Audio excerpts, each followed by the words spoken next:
You are listening to the Hodges Huddle, where we discuss all things in the wide world of sports. Here is your KLSU sports team.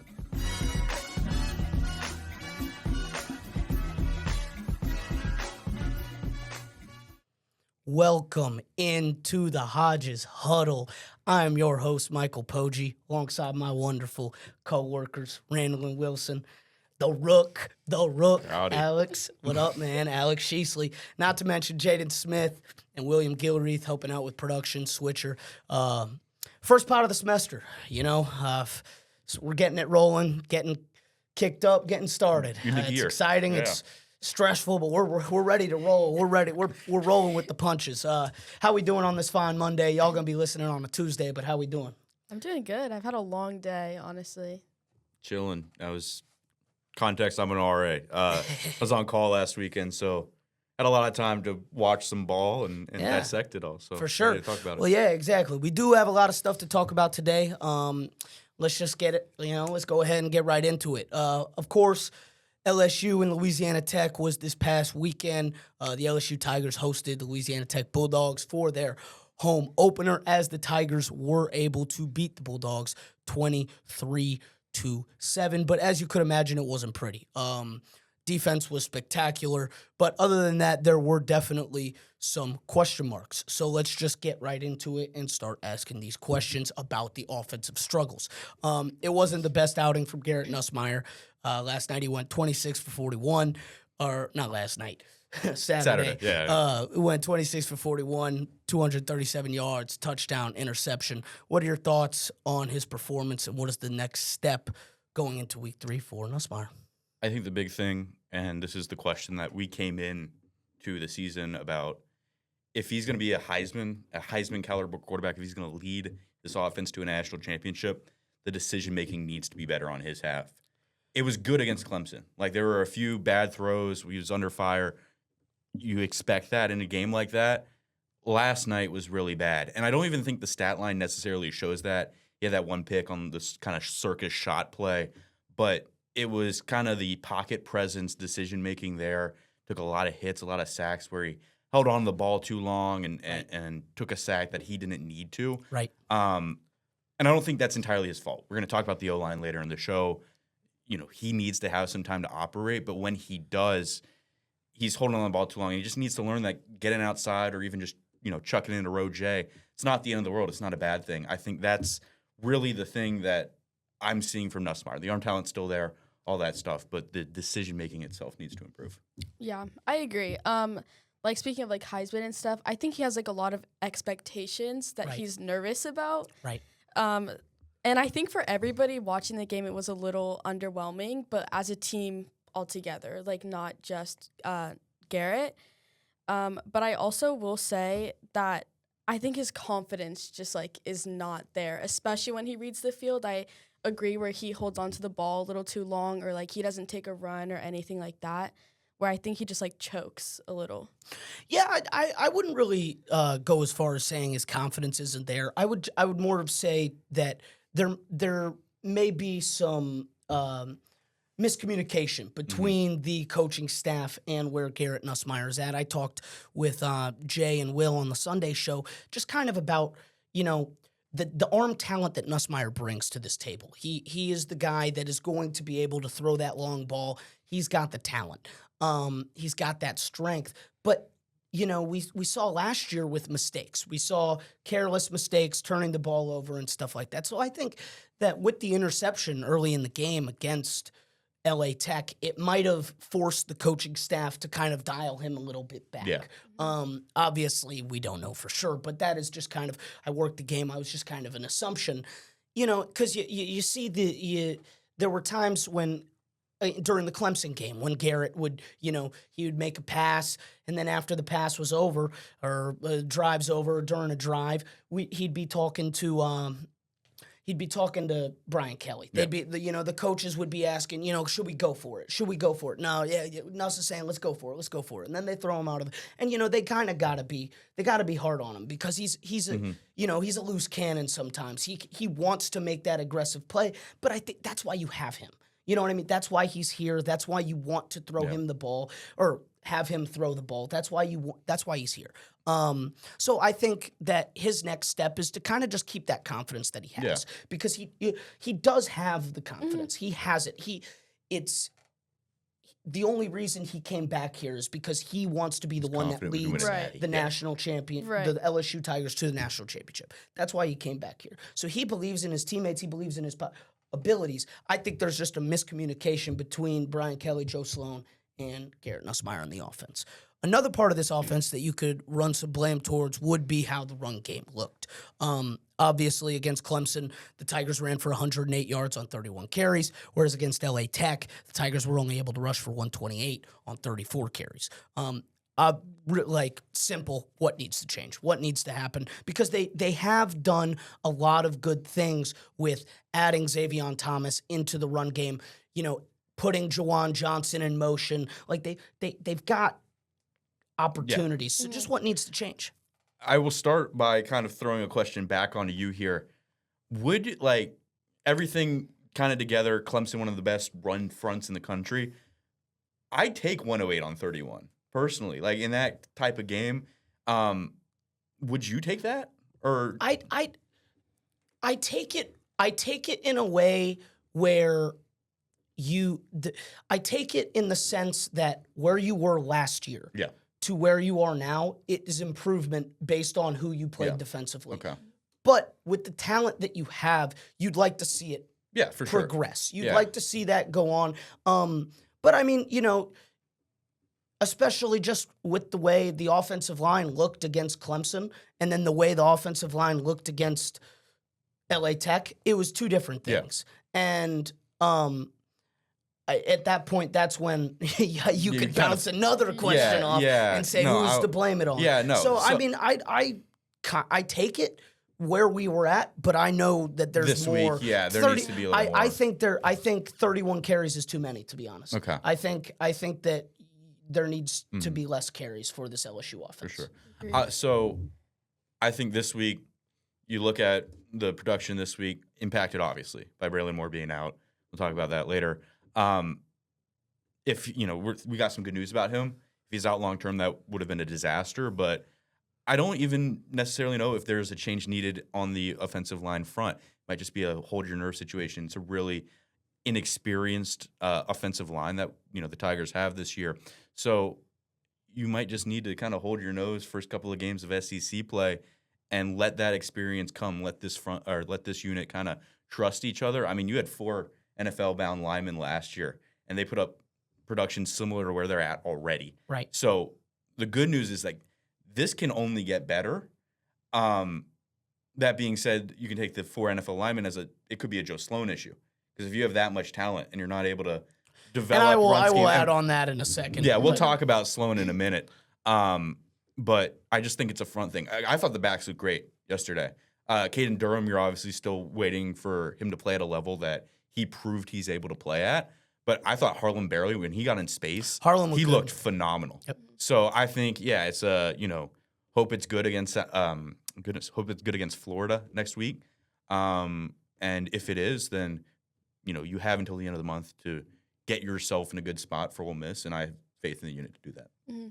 I think that our plays and everything that we have already kind of talked about, it's getting predictable in a way. I think we are carrying the ball a little too much, especially when you have so much talent on the offensive line, just in general, So yeah, I hope that we do well, especially going into SEC play against the Gators, that there can be change in that of, using everybody in that. Right. Yeah. Right. Yeah. Well, and we'll move on from that, just because, you mentioned the injuries. There were some serious injuries involving Trey'Dez Green and Braylon Moore.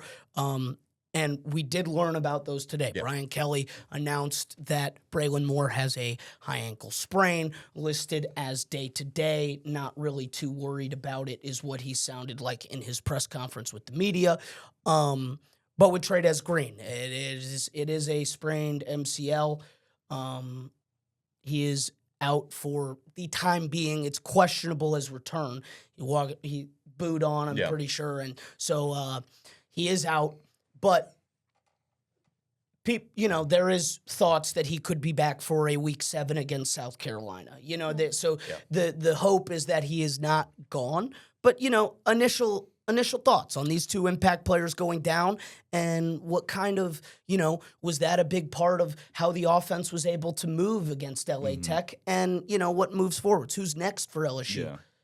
Yeah, I'll start with this. Watching the game on TV on Saturday and kind of being on another screen on social media and seeing everyone like, oh, he has crutches on, and it's like you think it's a disaster, and so you get to today, them not being out long term is obviously huge. That's huge on both fronts. The bigger question is obviously Moore. He was kind of the anchor for the O-line, player of the week honors against Clemson. Losing that is going to be a big blow. But there's hope that he can get back for Florida. Mm-hmm. Like there's serious, it's day to day, like Kelly said. So he can get back if he's back for Florida, I think they're in a good spot. Trey Dez, I feel more confident about in terms of him just being out long term. I'm more comfortable with kind of the replacement option there because you brought in Bauer Sharp for the big moment like this. I think he led Oklahoma in catches and yards out of the receiver bunch for them. I'm sorry to cut you off. No, you're good. I agree. I'm not the biggest DJ Chester guy. Yeah. I don't think that having him as your, I think I said it on the Sunday show. You put him outside. You put him in a spot. I just think he's too big. He's not fast enough. He's not quick enough to be your starting center in the SEC. And I think you saw that last year. And there was a reason why you weren't really wanting to put him. You as an LSU fan, you don't want to have him as your center. Like that. But I mean, at the end of the day, he has the experience. He started 13 games. He was one of your guys at the end of the day. So it's kind of funny how it works right now, because you could say that for some spots on the defense too. But yeah, no, I'm a little bit worried about the whole DJ Chester situation. Yeah, the line as well. scares me a lot, but like I trust Sharp completely in Trey Dez's absence, and I know you lose just an absolute monster in Trey Dez, but if they can weather the storm against Florida, Florida's really rattled right now, and I think they'll be all right for that. And like I said, earlier with the line, like get through this game, go play your cupcake at Southeastern, right. And hope that everything sort of is settled down by the time you get to Ole Miss. Well, you have other guys. I would like to. Weston Davis didn't play that well against LA Tech. He did not play that well. But Josh Thompson's looked phenomenal. And Tyree Adams has looked phenomenal. Right. And so Braylon Moore, Tyree Adams, and Thompson, that's three guys after you said, losing four guys to the NFL last year. That's where it comes to play, where there's really just one or two spots on that offensive line where there's a little gap. And I think once they polish that up a little bit, it'll be ready to roll. Yeah, no. Yeah.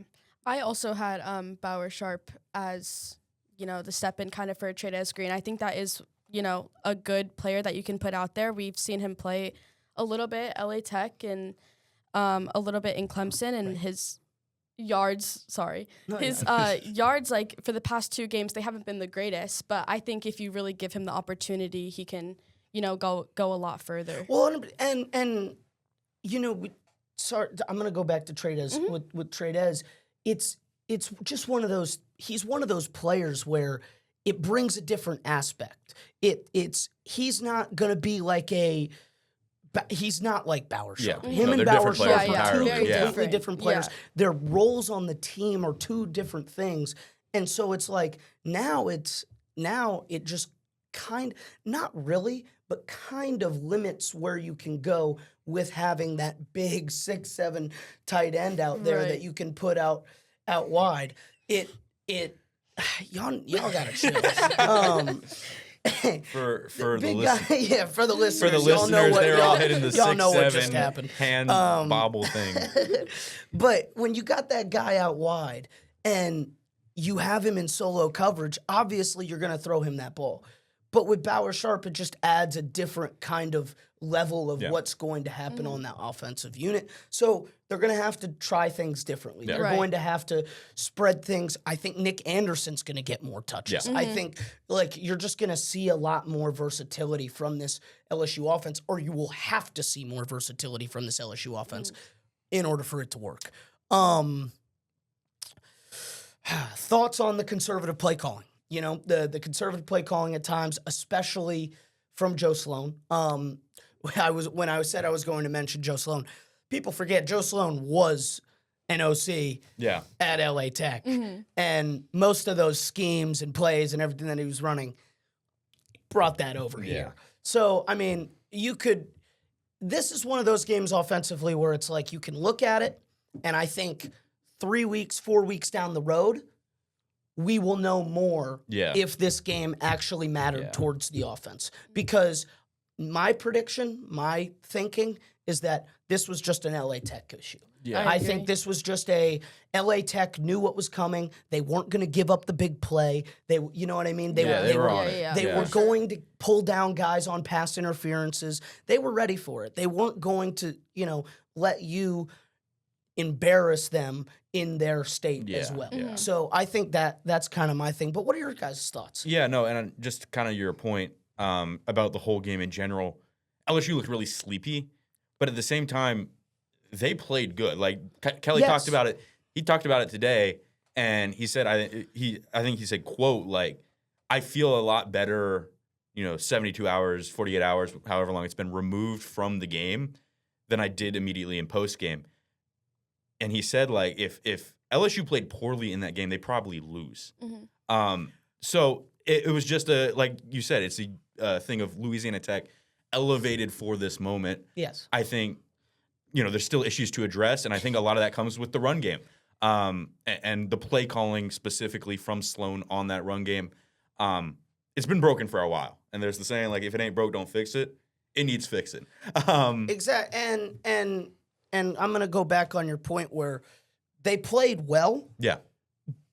But if you put that defense in that played against Nichols last year, you do lose probably that. You lose that game, and I'll talk about that later. You do Yeah. probably Yeah. lose Yeah. that game. So that's where it's just like, yes, the team played well, but there's 11 guys on a field at once, and so one group of 11 was on it, the other group was a little bit discombobulated. I was gonna go back to your point where you said, like when you look at week 6, I think people also need to start forgetting that it's only week 2. You know what I mean? There is so much more that you can improve in this amount of time we're going into SEC play, and there's just more that you can always do. Everybody's gonna expect more from LSU, Right. and I think that's what LA Tech was doing. Like, you're not gonna embarrass me. They kind of knew what was coming a little bit, so.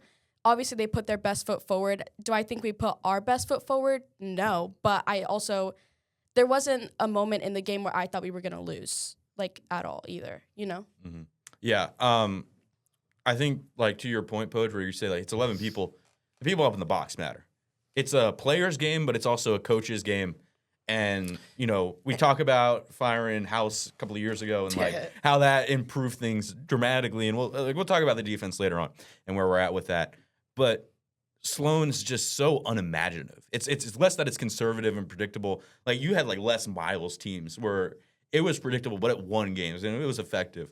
Maybe not towards the end of that relationship, but there was a moment where it worked. And Hey, I'm a big Mad Hatter fan. I might get some hate for it, but I'm a big Mad Hatter. You like eating grass? Hey, it tastes really good over in Death Valley. Oh man. But no, I think the Clemson game a couple of weeks ago, early in that game, you had a 3rd and long, and you burn a timeout. And you have a Heisman caliber quarterback. You have one of the most talented receiver rooms in the country, and you dial a draw play. And that's kind of been emblematic of where we're at with Joseph. It might. Wait, here we go. Right there. Burn the timeout. It's right here. Here we go. Let's watch it. Yeah, 12:31 in the first quarter. We could actually burn pull the up. first quarter. Well, all right. First time out of the game. So here's the mindset thinking of where this was, and literally the entire mindset. And I could tell you, is you get 6 yards, you go for it. Yeah. And I understand that. And would I have made that call in the head when I was in Clemson? That's what I was thinking. I was like, what are you doing? But then I start to realize it's Yeah, no, I mean, And also- it's always yeah. situational. Right, exactly. And there's a level to understand that. But I guess it's more from if you're a fan and you don't know a bunch about, if you don't know the analytics say this and you Right. should go do that, dialing something like that up and something like that cold and analytical and uninspired, it'll draw some hate and some kind of, we have so much talent and wasting it on that is unacceptable. I completely agree. Well, we've been kind of dogging on the offense Yeah. a little bit, but let's kind of, shift towards some positives, because at the end of the day, you're 2-0. Yeah. And Haven't been that's that since something the Natty year. That's something you haven't been able to say for a while. Yeah. And so you're going into SEC play with an undefeated record, ranked as the number 3 team in the nation. And you haven't been able to say that. So there has to be some positive aspects from this offensive unit, and I want to know what they are. Yeah. I think, the first thing is you look at the skill positions. All that talent has been as advertised. Like, the wide Yeah. receiver room is Barryon Brown. Yeah. is Brarion so Brown is good. insane. Yeah. The Andersons are great. Nussmeier had a game he'd like to forget against Tech, but he was amazing In that game. in that stadium, In that and game. in that environment, Exactly. against that team. Exactly. I was talking to before the game started, I was talking to Andre, former sports director here, and he was like, Clemson's going to feast on us, collapse the pocket, all that stuff. And I thought Nuss handled it extremely well. He did. And so there's that, and it's early. Like Randall said, Right. it's super early in the year. You can iron everything out. It's a long season, Yes. and it can break both ways. But you're 2-0. Right. Right. You're on the right side of that. There's still that margin for error. So I think it comes down to what we've gotten from that offense and the skill that has been put on display. It's in line with what we saw in camp. And in camp, there was a championship level buzz to this offense. Yeah. Yeah. There and was. so it's as advertised. No, and, 100%. 100%. yeah, and inspires confidence to me. Yeah, I think I kind of already answered this, like I said earlier. I think it's really early. I think we can also use Florida's loss against USF to our advantage as well. And yeah, I think, like you had also said, we haven't been able to say that we're 2-0. That's already an improvement. I don't LSU really fans should be very happy. Yeah, yes. exactly. And as much as everybody's gonna hate, yes, maybe we didn't do so well, but there's a lot that you can always do better, and there's a lot that you can always draw back. At the end of the day, a win is a win. Yeah. And- Exactly. And, They don't ask how. They ask how many. Exactly. That's exactly true. We might ask how, but at the end of the day, The committee asks how many. the committee Yeah. asks how many. And so I think, some big key positives, like you said, that wide receiver unit, you have weapons everywhere. And there's no shortage of weapons on this offensive unit, and which is not really a surprise. You haven't really not had weapons on this offensive unit in Yeah. Years. yeah, who knows Yeah. how long. Yeah. And so it's just one of those things. But I would say that the offensive line has had its struggles, but there's key points. Like I talked about Thompson and Adams and Moore. Those guys have been good. They've been good. And they've been really good. One lineman of the week or whatever. Yeah. Exactly. And they've been really good. And I think that, to me, is the biggest key positive, because I really do think that defensive line in camp shaped them up and got them ready for that defensive line against Clemson and got them ready for, LA Tech and getting them ready for Florida this upcoming week. So I think the offensive line, they've had its struggles in that center and that tackle, but there's spots. There's key spots that have shown improvement, and that's huge for this LSU team. And getting that run game improved is the next step. But we're going to move towards the defensive side of the ball, where they were pretty much perfect. Yeah. Yeah. Once again, holding the Bulldogs to 7 points and 154 yards of total offense. Before the drive where LA Tech got 7 points. That was such a fluke. The They just LSU had like yeah. a zero blitz and Yeah. blue But coverage. before yeah. that drive, LSU literally was holding them to 88 yards of total offense and a shutout, which is still incredible seeing where we were years ago. Right. So first things first, what's one thing that this defense has shown us this year that, we just simply haven't seen in the Brian Kelly era? I've got like a whole page of notes on this. I think it all relates to we've seen the big stop. Yep. And you think about the big stop, there's a number of kind of ways you can think of the big stop, like the game against Clemson towards the end, 4th down stop. That's maybe what you think of when it comes, that comes to that. But even like early mid game, you talk about the game against Tech, like that pick that happened in the opening drive. If Tech goes down the field and scores there, completely different complexion of the game. Yeah. That is a monumental drive, and they got the big stop on that. So you Yes. think about, 22 when Kelly first came in, it was because the offense took over. You beat Alabama because Kelly trusted the offense more than he did the defense to go win that game. And then in 23, it just felt whenever they fell behind, they got boat raced because they couldn't get a big stop to if the offense, can't hold serve and do its job, then they're going to fall behind a score and they're going to play behind for the rest of the game. Saw that against Florida State. Saw that against Alabama. Saw that kind of against Ole Miss even. They're falling behind and always playing catch up. And so you firehouse, you take a step forward in 24, but still, big stop doesn't come. I talked about USC. That's your example of that. And so when we got to Clemson and Klubnik and company get the ball back late in that game, trying to tie it, maybe win, depending on what they do, I was bracing for impact. I was scared. And they got the stop on 4th, and I had a sense of release that, like, LSU's going to win the football game first. And then shocked that they got the stop. And then hope that it's like, okay, this unit's legit. This unit, it bends, it doesn't break. And they've made games not uncomfortable. Like, that's the big thing. Yeah, and that the other thing is just continuing that, Yeah. right? I'm gonna go first, and then Yeah, you. no, go ahead. But so basically, right before the Clemson game, I went to player interviews and had a chance to talk to Garrett Nussmeier, and Nussmeier was asked about kind of just the swagger, the level of energy that has been in camp, and he said that the level of swagger, energy, vibe, hype that has been in the locker room, in the camp, from the defensive side of the ball, he had never seen before in his time in his LSU career, other than when he was able to see Derek Stingley. Yeah. And so that, and when you got a guy like that on the field with the energy, and, he was just saying that that's what LSU football is supposed to be.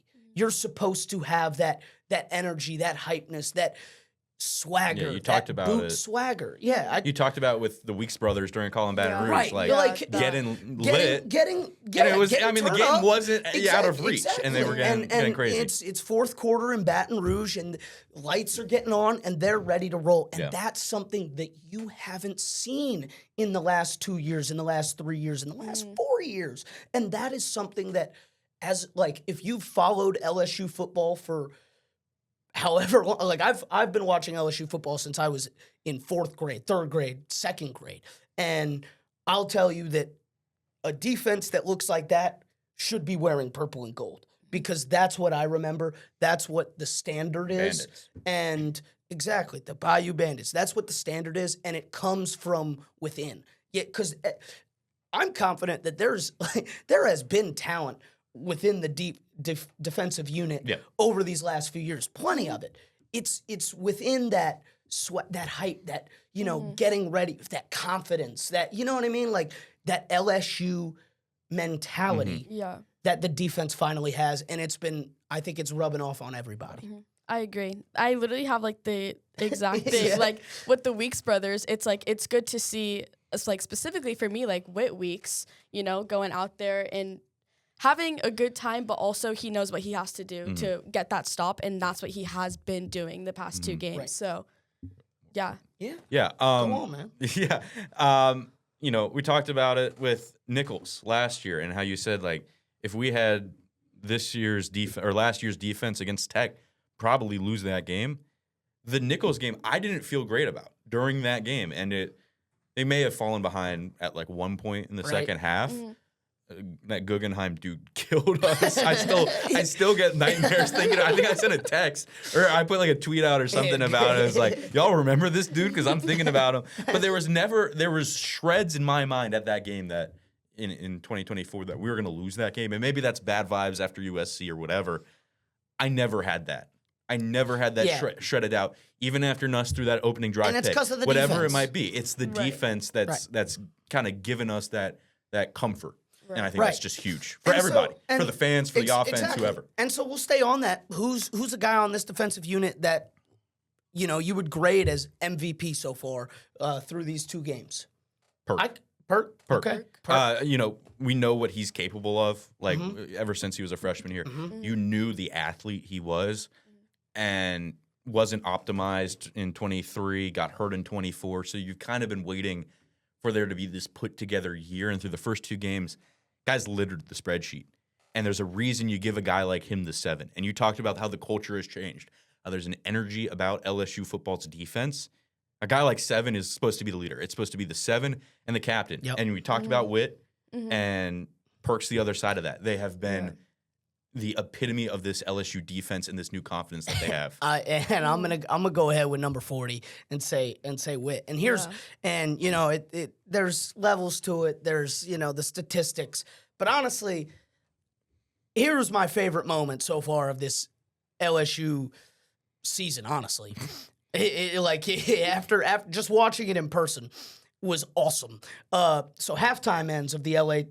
We get done with the first half of LA Tech versus LSU, and the defense is on the field, and the clock ends. We get to 0.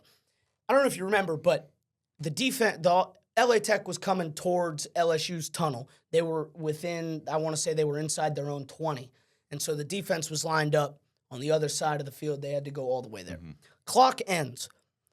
I'm telling you, Whit Weeks went full sprint. Like, I'm saying from sideline to sideline, like running as fast as you can, helmet on, full pads, all the way through. He was the third person in the locker room, and he was on the other side of the field. And that tells you something.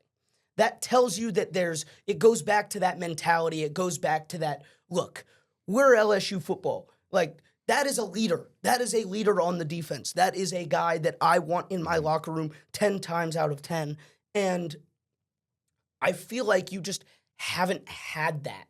You haven't had that, like, full leader aspect. So he's my MVP, man. If you're, you know what I mean? Like, you could talk about the football. We've been talking about the football, the tackles, the sacks, the whatever it is. But in my opinion, when you've got a team like this with so much talent on your roster, there's more to it than just the game, and it starts with stuff like that. Yeah. Mine is also Whit Weeks. So everything that was just said, I piggyback off of. For sure. It's funny though. It's like both the people we picked. It's your permanent captain and your 7 who's basically captain number 2. And that's just how it should be. More. And it's how it should be. Yeah. Right. And it's exactly how it should be through these first 2 weeks. It's a good sign if you're a fan of LSU football. We're going to get through these 3, and then we're going to be done with today. But who is a guy on this defense that has either been disappointing or, just hasn't done as much as you would like them to so far in these first 2 weeks? I think AJ Hall. Disappointment. Goodness. Patrick Payton. I was looking at the wrong side of my notes. I was like reading that way. Wait, I said that? No. I don't really have much. Like, I think the whole unit's been great, and so everyone's kind of been able to elevate or pick up some slack. But you went out into the portal to get a guy who's an elite pass rusher. Yep. And he just hasn't made that impact yet. They're still waiting. It's week 2. A lot of time to right the ship. So I'm not worried. But it's if there. you have to pick a guy, right? That's who I'm if you choosing. do have to pick a guy, it's kind of a crazy question. You kind of picked that question. I was like, damn, Poe, jeez. It's kind of a crazy question because the defense has been so perfect. Best unit in the country. But there's always something to critique. Yeah, there's always for something sure. to find. Yeah. Right. And Peyton's been pretty good. but if you were gonna go somewhere on that line, or on that defense, it would probably have to be him. I didn't have anybody actually It's- because I think it's just Yeah, too bad early for me question, to say Mike. so. No, No, you're good, it's not a coach. bad question at No, all. it wasn't the Made me greatest. think. It was. I just No, don't really it's- have an opinion on it. I think it's a little early, but maybe come back to me next week and I'll have somebody. Well, but so, since we just talked about that, let's go towards a guy on the defense that has really, really impressed you. And I'll start. And my guy Jay said it out there. And I said West on the Sunday show. I'm going to go with what Jay said on the Sunday show and give me Woodland. Woodland has been phenomenal. He's really been phenomenal. He has impressed me. He has done things that, like, he's coming off that bench. He's giving you that energy and that the sense of just knowing that you have somebody there. Yeah. You have the depth. You have stuff that you haven't had before. And you could throw him out there and he can go get you a sack. He can go make a big play. So I'd go Woodland. This is what I meant to say. AJ Halsey's kind of been my surprise stud so far. I wouldn't necessarily say it's out of nowhere, but you consider the headlines around him early in the Yes. season with the suspension and all that stuff. That was such a stupid situation, I want to say, first of all. But, like, you can have that happen and it just kind of be a deflating thing. He came in the second half of that game, didn't allow, Clemson didn't score again. In Tech, he had a Right. few drive-killing plays where he made an impact tackle or just his presence somewhere on the field ended the drive. And there's that old saying, it's like, great defensive back play is the hardest thing to notice.